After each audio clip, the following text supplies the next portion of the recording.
मतलब बहुत जरूरी कौन समझता। हाँ। तो थे थानक क्या मौको दियो गयो पढ़ने को कि बेटी का तो बीए तक पढ़ लिया थी, पढ़ चुक्या थे। हाँ, के है कि पढ़ी लिखी फैमिली है। मेरे बाबूजी भी वकील है और 2 चाचा जी है, वे भी वकील है।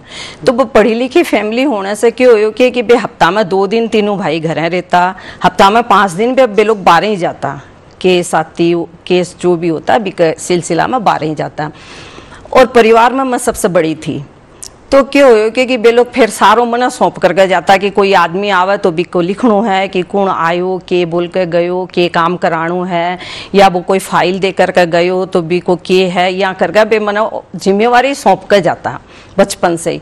और मेरे के हो कि स्कूल भी जाती तो मैं बढ़ा ऑफिस में ही बैठ कर होमवर्क भी करती और जो भी टाइपिस्ट है या जो भी स्टाफ है बाकी भी निगरानी रखती। तो 20 के हो कि बे लोग जब आता तो छोटी उम्र थी 12-13 साल, तो बे लोग आता तो बालों ने जब मैं बोलती तो बे लोग बहुत खुश होता कि यो आदमी आयो और यहाँ देखे गयो, यहाँ बोलियो, या टाइपिस्ट यो करियो, या टाइपिस्ट 2 बजे चलियो गयो फिर को नहीं आयो यहाँ करके।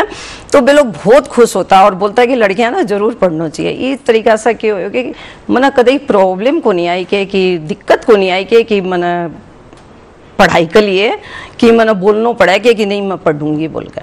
अच्छा चाची जी, एक फिर छोटो सो ब्रेक लेवा आप, उसके बाद बात ने फिर आगे रखेंगे। दर्शक वृंद एक छोटो सो ब्रेक फिर ले रहा हाँ, हिमालय टेलीविजन देखता रहिए।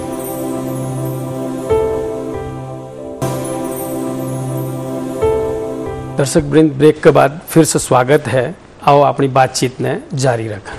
चाची जी, अब फिर एक प्रसंग बदला। थारा बच्चा सब तो बड़ा बड़ा हो गया। हाँ। और लड़को थारो अमेरिका रहने लग गयो। हाँ। लड़कियां सब ब्याही गई। तो अब तो थे 2 ही हो।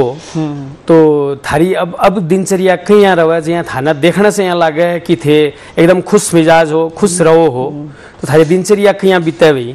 हाँ, मेरी क्या है कि जब मैं 2 अकेला ही रहा हाँ, तो ज्यादातर समय तो घर का कामकाज में बीत जावे, पर कुछ समय मैं सत्संग में भी देऊँ।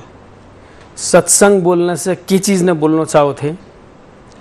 सत्संग बोलने से क्या है कि जिया मेरा जो समझ में आई है बात बता रही हूँ कि खाणो और भोगनो यो तो जानवर भी करे है ना। तो मनुष्य जन्म के लिए मिलियो है, आपनो लक्ष्य क्या है, अपन परमात्मा से प्रेम क्यों करना चाहिए, ये सब कई बातें सत्संग से बतावा। सत्संग माने सत को संग, सत माने परमात्मा। ज्यादातर लोग में कि मेरा बेटा बेटी जो है बुढ़ापा को मेरो सहारो रहेगा या मेरे कन्ने रहेगा, हमारी सेवा करेगा। तो ज्यादातर घर में सोचा भाई हाँ, लेकिन लड़का लड़की जब बड़ा हुआ है, बाप आपका रास्ता लाग गया है तो माँ बाप रह जावा है अकेला। तो थे के करना चाहो इनको, मतलब सत्संग में लागने से अपनी सोच में परिवर्तन आवे। बिल्कुल बिल्कुल, सोच में बहुत परिवर्तन आवे है। और जो आप आशा करा हाँ, जो आशा करा हाँ, बा आशा फिर एक भगवान से जुड़ जावे। अच्छा। कि मेरो परमात्मा है, परमात्मा का सिवाय कोई को नहीं। और सच में यहाँ देखा तो परमात्मा की शक्ति तो अपने अंदर है। जिया कि एक मुर्दो है अभी के अंदर बस शक्ति तो निकल जावे, बाकी तो वो है ही। हाँ।